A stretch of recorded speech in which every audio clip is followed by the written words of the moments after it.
কৃষ্ণ ভক্তবৃন্দ, তোমাদের সকলে জয় হোক।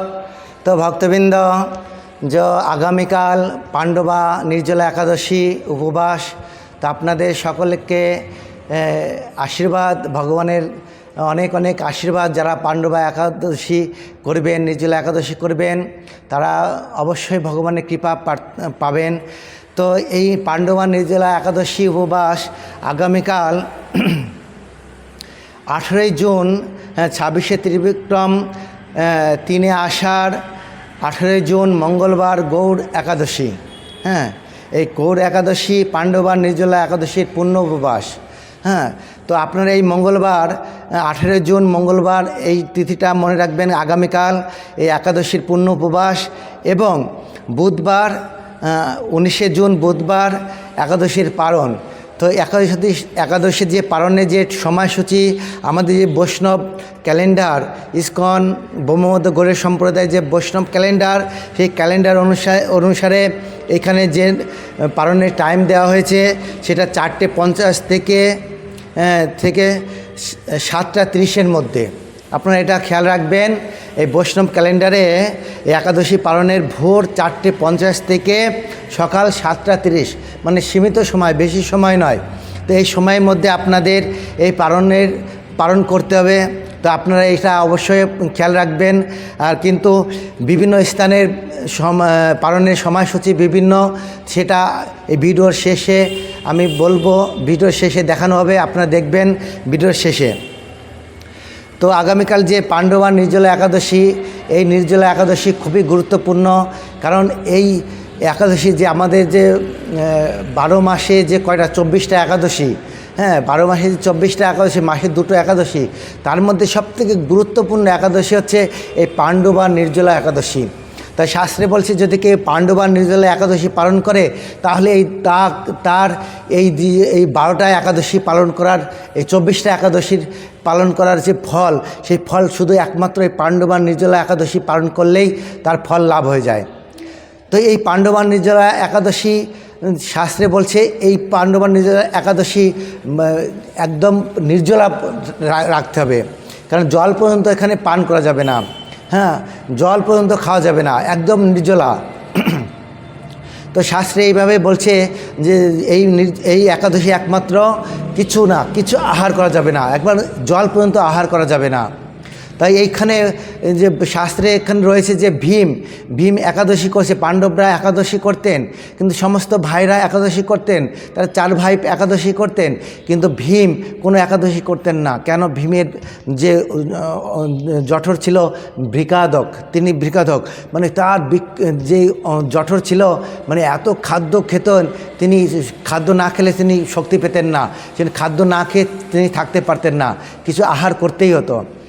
সেই জন্য ভীমকে ছাড় দেওয়া হতো একাদশী থেকে, ঠিক আছে তুমি কিছু খেয়ে নাও। কিন্তু এই পাণ্ডবা নির্জলা একাদশী ভীমকে কখনো ছাড় দেওয়া হয়নি। ভীম এইখানে বলছে, যখন তখন সমস্ত বলছে না, এই একাদশীতে তোমাকে কিছু খাওয়া যাবে না। তখন ভীম কি করলেন?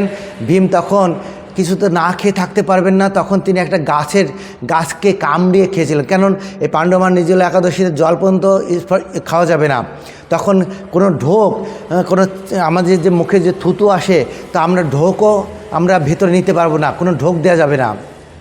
যখন একটা মুখে থুতু আসলে তখন আমরা ঢোক গেলি, তো এরকম ঢোকও দেওয়া যাবে না। তো এখন কি করবে? তখন ভীম কী করেছিলেন? এই নির্জলা একাদশী ছাড় দেওয়া হয়েছিল না, ভীমকেও পর্যন্ত ছাড় দেওয়া হয়েছিল না। তো ভীম কী করেছিলেন? গাছের কোটরকে কামড়ে ধরে রেখেছিল, যাতে তার যে মুখে যদি থুতু আসে, কোনো জল আসে, সেটা যেন ভেতরে না যায়, সেই কারণে গাছের কোটরকে কামড়ে ধরেছিল। তো এটা সেই জন্য ভীমের থেকে আমরা শিক্ষা পাবো। ভীম এত বৃকদক থাকা সত্ত্বেও তিনি এই পাণ্ডবা নির্জলা একাদশীতে উপবাস ছিলেন। সেই জন্য আমাদের এই একাদশীতে একদম নির্জলা থাকতে হবে। তো এখানে শাস্ত্রে বলছে, যারা নির্জলা থাকতে পারে তো ভালো, কিন্তু যারা থাকতে পারবেন না, কিন্তু একাদশী তাই বলে করবেন না নাকি? না, যারা একদম থাকতে পারবেন না, তাদের 3 রকম প্রসেস রয়েছে আমাদের এই একাদশীতে। 1 নম্বর, 2 নম্বর এবং 3 নম্বর। তো 1 নম্বর, যারা একদম জল পর্যন্ত স্পর্শ করবেন না, জল পর্যন্ত খাবেন না, তার সেইভাবে একাদশী পালন করবেন, নির্জলা পাণ্ডবা একাদশী। পরের দিনকে যে পালনের টাইম মতন পঞ্চশস্য দিয়ে পালন করবেন, হ্যাঁ, বা জল দিয়ে পালন করতে পারেন, হ্যাঁ। আর দ্বিতীয় হচ্ছে যারা পারছেন না, একদম জল পর্যন্ত জল না খেয়ে থাকতে পারছে না, তারা জল খেতে পারেন। দ্বিতীয়ত জল খেতে পারেন, জল খেয়ে তারপরে আপনারা সারাদিন থাকতে পারেন।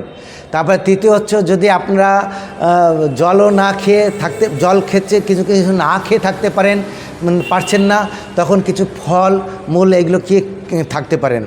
তো ফল টল যদি খেয়ে না থাকতে পারেন, তখন তাদের জন্য একটা উপায় রয়েছে, কি যেরকম কিছু সবজি রান্না করে, সবজি আলু, পেঁপে, কাঁচা কলা এই দিয়ে সানফ্লাওয়ার তেল বা ঘি দিয়ে ফোটন দিয়ে ওখানে আপনারা ওটা রান্না করে খেতে পারেন। তো এখানে কোনো সবজি খেতে পারেন, সাবুদানা খেতে পারেন। কিন্তু এই একাদশীর দিন শ্যামা চাল, কাউন, তারপরে কি কাউন, তারপরে বাজরা, এগুলো নিষিদ্ধ, এগুলো খাবেন না। এগুলো শাস্ত্রে এগুলো নিষিদ্ধ করা হয়েছে। অনেকে এগুলো বাজরাকে বলছে খাওয়া যায়, কাউন খাওয়া যায় না, এগুলো খাবেন না। শ্যামা চালটাও খাবেন না, শ্যামা চালের মধ্যে এখন অনেক সন্দেহ রয়েছে, শ্যামা চালও খাবেন না। তো যাই হোক, শ্যামা চাল খাওয়ার জন্য যদিও আমাদের গুরু মহারাজ করেছিলেন যে এটা ঘাসের থেকে তৈরি হয়, এখানে শাস্ত্রে ছিল শ্যামা চাল খাওয়া। কিন্তু শ্যামা চাল এখন বাজারে কিনতে গিয়ে অধিকাংশ শ্যামা চালের মধ্যে ওই এমনি চালের কণা মেশানো থাকে ভেঙে, সেই জন্য শ্যামা চালটা খাওয়াও ঠিক নয়। তো সেই জন্য আপনারা এটা সতর্ক থাকবেন। তো এইখানে একাদশী পালন করুন, কিছু জল একদম নির্জলা করুন। একদম নির্জলা যদি না করতে পারেন, জল খান। জল না খেতে পারেন তো ফলমূল খান। ফলমূল না খেয়ে যদি পারেন তখন সবজি খান, সবজি খেয়ে আপনারা করতে পারেন। তো এইভাবে পাণ্ডবা নির্জলা একাদশী অবশ্যই গুরুত্বপূর্ণ। এই 24টা একাদশীর মধ্যে এই পাণ্ডবা নির্জলা একাদশী খুবই গুরুত্বপূর্ণ। তো আপনারা সবাই এই পাণ্ডবা নির্জলা একাদশী পালন করুন, চেষ্টা করুন।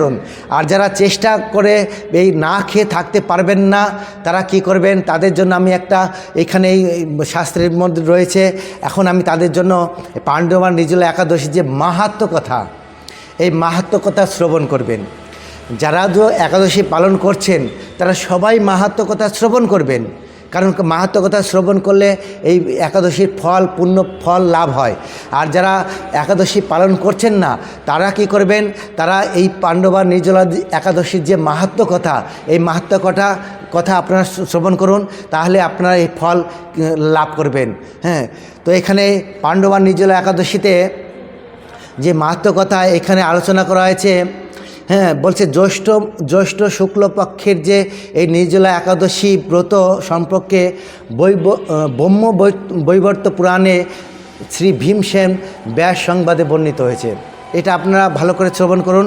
এই জ্যৈষ্ঠ শুক্লপক্ষের যে নির্জলা একাদশী, এটা ব্রহ্মবৈবর্ত পুরাণে শ্রী ভীমসেন এবং ব্যাসদেব সংবাদে এখানে বর্ণিত হয়েছে। সেখানে কি বলা হয়েছে আপনারা ভালো করে মনোযোগ সহকারে শ্রবণ করুন। মহারাজ যুধিষ্ঠির বললেন, হে জনার্দন, কাকে বললেন? কৃষ্ণকে। কি বললেন? হে জনার্দন, হ্যাঁ, যে আমি অপরা একাদশীর সমস্ত মাহাত্ম্য শ্রবণ করলাম। এখন জ্যৈষ্ঠ শুক্লপক্ষের একাদশীর নাম ও মাহাত্ম্য কৃপাপূর্বক আমার কাছে বর্ণনা করুন। কে বললেন? যুধিষ্ঠির মহারাজ। কাকে বললেন? ভগবান শ্রীকৃষ্ণকে। তখন শ্রীকৃষ্ণ কি বললেন? শ্রীকৃষ্ণ বললেন, এই একাদশীর কথা মহর্ষি ব্যাসদেব বর্ণনা করবেন।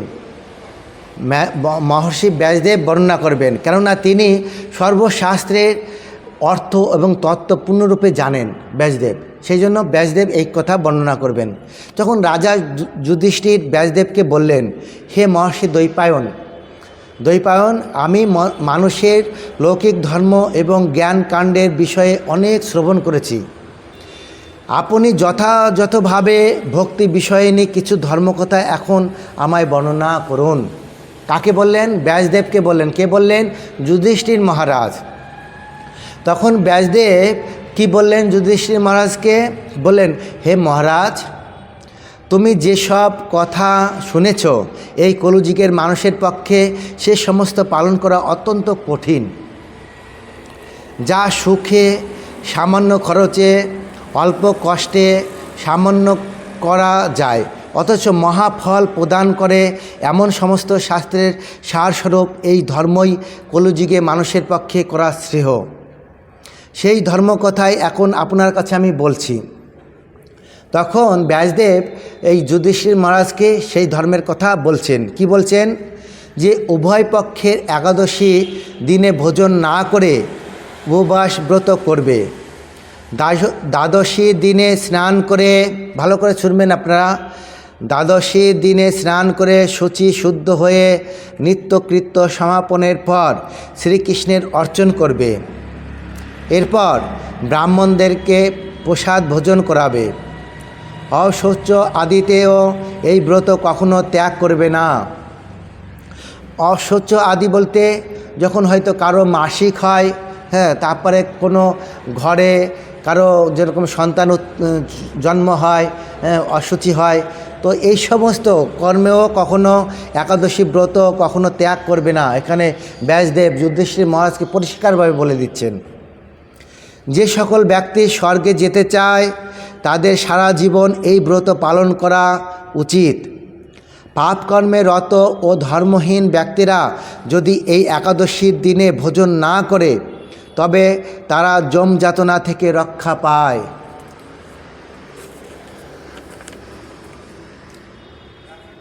শ্রী ব্যাসদেবের এই কথা শুনে গদাধর ভীমসেন অসুস্থ পাতার মতো কাঁপতে কাঁপতে বলতে লাগলেন। কি বললেন? যে হে মহাবুদ্ধি পিতামহ, মাতা কুন্তী, দ্রৌপদী, ভ্রাতা যুধিষ্ঠির, অর্জুন, নকুল, সহদেব এরা কেউই একাদশীর দিনে ভোজন করে না। এরা কেউ ভোজন করে না, সবাই একাদশী পালন করে। আমাকেও অন্ন গ্রহণ করতে নিষেধ করে, কিন্তু দুঃসহ ক্ষুধা যন্ত্রণার জন্য আমি উপবাস করতে পারি না।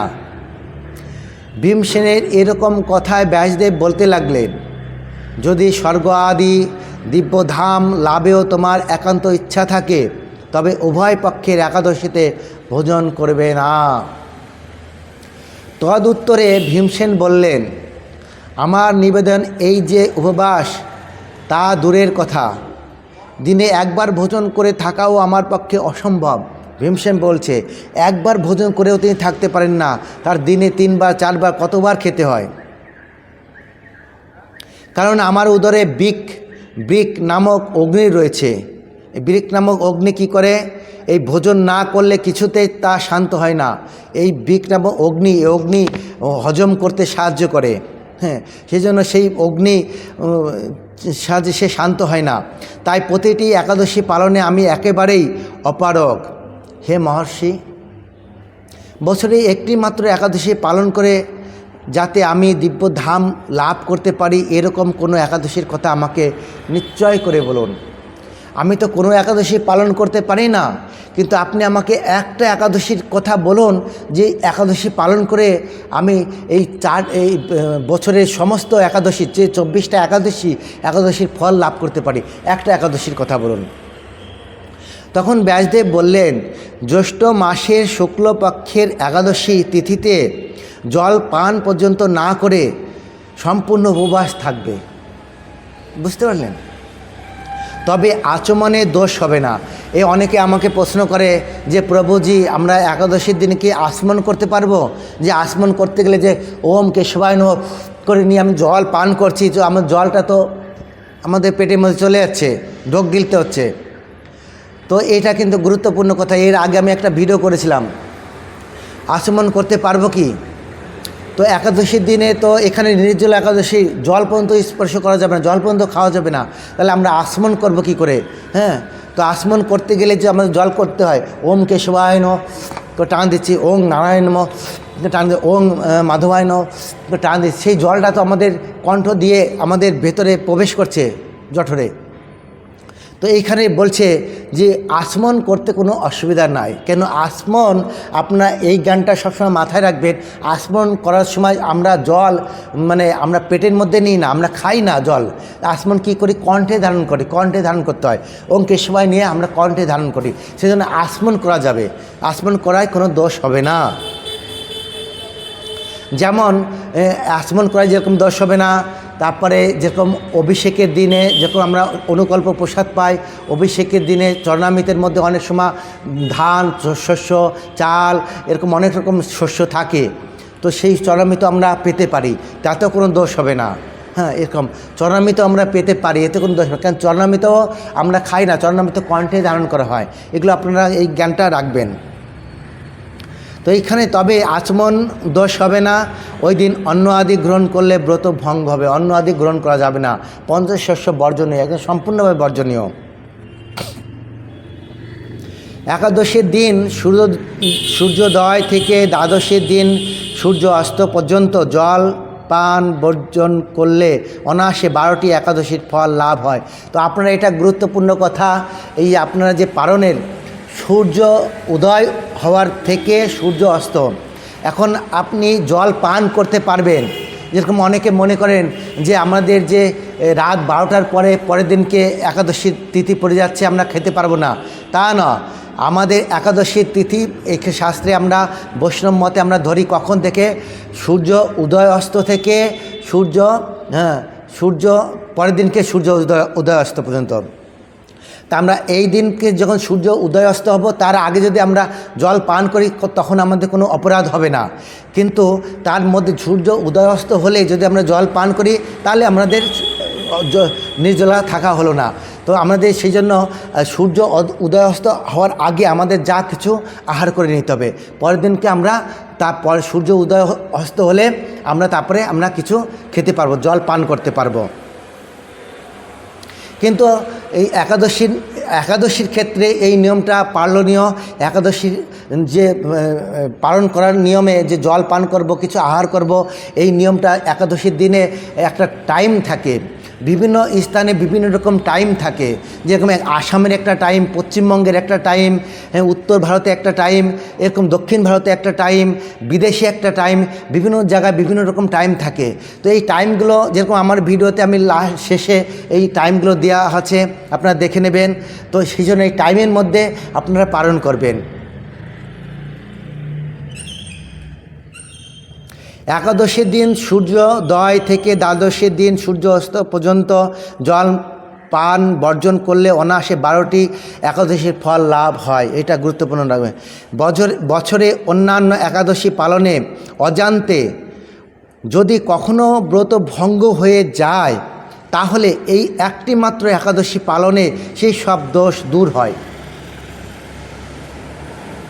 দ্বাদশীর দিনে ব্রাহ্ম মুহূর্তে স্নানাদি কার্য সমাপ্ত করে শ্রীহরির পূজা করবে। সদাচারী ব্রাহ্মণদের বস্ত্র আদি দান সহ ভোজন করিয়ে আত্মীয় স্বজন সঙ্গে নিজে ভোজন করবে। এইরূপ একাদশী ব্রত পালনে যে প্রকার পুণ্য সঞ্চিত হয় এখন তা শ্রবণ করো। সারা বছরে সমস্ত একাদশীর ফলই এই একটি মাত্র ব্রত উপবাসে লাভ করা যায়। শঙ্খ চক্র গদা পদ্মধারী ভগবান শ্রীকৃষ্ণ আমাকে বলেছেন, কি বলেছেন? যে বৈদিক ও লৌকিক সমস্ত ধর্ম পরিত্যাগ করে যারা একমাত্র আমার শরণাপন্ন হয় এবং এই নির্জলা একাদশী ব্রত পালন করে তারা সর্ব পাপ মুক্ত হয়। বিশেষত কলিযুগে ধন সম্পদ দানের মাধ্যমে সদ্গতি বা স্মার্ত সংস্কারের মাধ্যমে যথার্থ কল্যাণ লাভ হয় না। তো কলিযুগে দ্রব্যশুদ্ধি নেই, কলিতে শাস্ত্রোক্ত সংস্কার বিশুদ্ধ হয় না, তাই বৈদিক ধর্ম কখনো সুসম্পন্ন হতে পারে না। হে ভীমসেন, কে বলছে?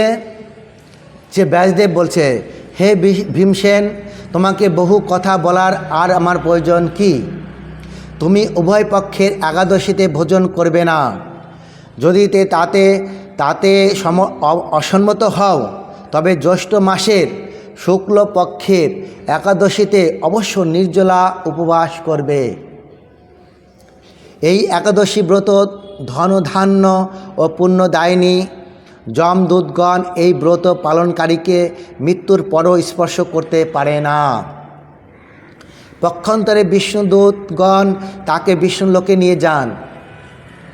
শ্রী ভীমসেন ওই দিন থেকে নির্জলা একাদশী পালন করতে থাকায় এই একাদশী পাণ্ডবা নির্জলা বা ভীমসেনী একাদশী নামে প্রসিদ্ধ হয়েছে। এই নির্জলা একাদশীতে পবিত্র তীর্থে স্নান, দান, জপ, কীর্তন ইত্যাদি যা কিছু মানুষ করে তা অক্ষয় হয়ে যায়। যে ব্যক্তি ভক্তি সহকারে এই একাদশী মাহাত্ম্য পাঠ শ্রবণ করেন তিনি বৈকুণ্ঠ ধাম প্রাপ্ত হন। তো আপনারা এই একাদশী মাহাত্ম্য কথা, নির্জলা একাদশী মাহাত্ম্য কথা অবশ্যই শ্রবণ করবেন। আর যারা এই একাদশী মাহাত্ম্য কথা শ্রবণ করবেন তাদের বলছে তারা এই দান, ধ্যান, যজ্ঞ, তপস্যা, এই তপস্যা করে যা কিছু লাভ না হয়, একমাত্র এই পাণ্ডবান নির্জলা একাদশী পালন করলেই সেই ফল লাভ হয়ে যায়। সেই জন্য আপনারা খুব যত্ন সহকারে এই নির্জলা একাদশী পালন করার চেষ্টা করবেন। যারা একাদশী পালন করতে পারবেন না তারা কিছু আহার করবেন, জল পান না করে যদি না পারেন তাহলে ফল পাবেন। ফল খেয়ে যদি না পারেন তাহলে কোনো সবজি, সাবুদানা খেয়ে করবেন। যদি তাও না করতে পারেন তাহলে আর কি বলবো, তাহলে তো আপনারা যদি তাও না করতে পারেন তাহলে এই একাদশীর যে মাহাত্ম্য কথা, এই মাহাত্ম্য কথা অবশ্যই শ্রবণ করবেন। কারণ যদি এই একাদশীর মাহাত্ম্য কথা কেউ নির্জলা একাদশীতে কেউ যদি একাদশী না করে, যদি শুধু মাহাত্ম্য কথা শ্রবণ করে তাহলে তার ফল লাভ হয়। সেই সকাম কর্মীদের তাদের ফল লাভ হয়, এই জগতে তাদের ইচ্ছা পূর্ণ হয়, তাদের সমস্ত ধন জন সম্পদ লাভ হয় এবং তারা বৈকুণ্ঠ ধামে ফিরে যাওয়ার জন্য তাদের ফিরে যান। সেই জন্য আপনারা অবশ্যই এই একাদশী মাহাত্ম্য কথা শ্রবণ করবেন, একাদশীর দিনে আপনারা পালন করবেন।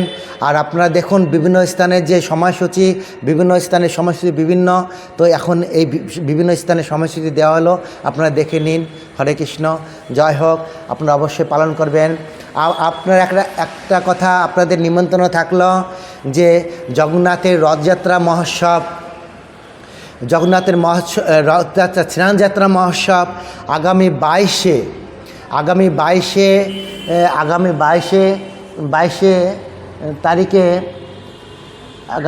তারিখে যে এরকম স্নানযাত্রা মহোৎসব শনিবার, তো আপনারা এই অবশ্যই যেখানে জগন্নাথ মন্দির আছে, আপনার স্থানীয় মন্দির জগন্নাথ মন্দির আছে, সেই জগন্নাথ মন্দিরে যাবেন। হ্যাঁ, তা আমাদের এখানে শিলচর ইস্কন মন্দির থেকে আপনাদের সকলের নিমন্ত্রণ, আপনারা আসবেন জগন্নাথের জন্য অভিষেক দর্শন করবেন। সকাল 11টা থেকে অভিষেক হবে, স্নানযাত্রা শুরু হবে, তারপরে ভাগবত কথা, এখানে আরতি, মহা আরতি হবে, তারপরে সকলজন প্রসাদ হবে, তারপরে জগন্নাথ কথা হবে। তো আপনারা আসবেন, অবশ্যই মন্দিরে আসবেন এবং প্রসাদ পাবেন। হ্যাঁ, প্রসাদ পাবেন। তো আপনারা ভগবানের সেবা গ্রহণ করবেন, হ্যাঁ, কৃপা পাবেন। তো এখানে আপনারা যদি কেউ ভগবানের সেবার জন্য কেউ দান করতে চান, হ্যাঁ, তো তাহলে এখানে আমাদের মন্দিরে কেউ যদি দান করতে চান তো এখানে লিঙ্ক দেওয়া হলো, এই লিঙ্কে আপনারা অনলাইনে গুগল পে করে আপনারা দান করতে পারেন। জয় হোক আপনাদের, হরে কৃষ্ণ। আপনাদের আর্থিক সাহায্য করুন, আপনারা শারীরিক সাহায্য করুন, হ্যাঁ, বা আপনারা মানসিক সেবা করুন, তিনভাবে সেবা করতে পারেন। জয় হোক আপনাদের, হরে কৃষ্ণ। আপনারা অবশ্যই আসবেন স্নানযাত্রায়। জয় হোক।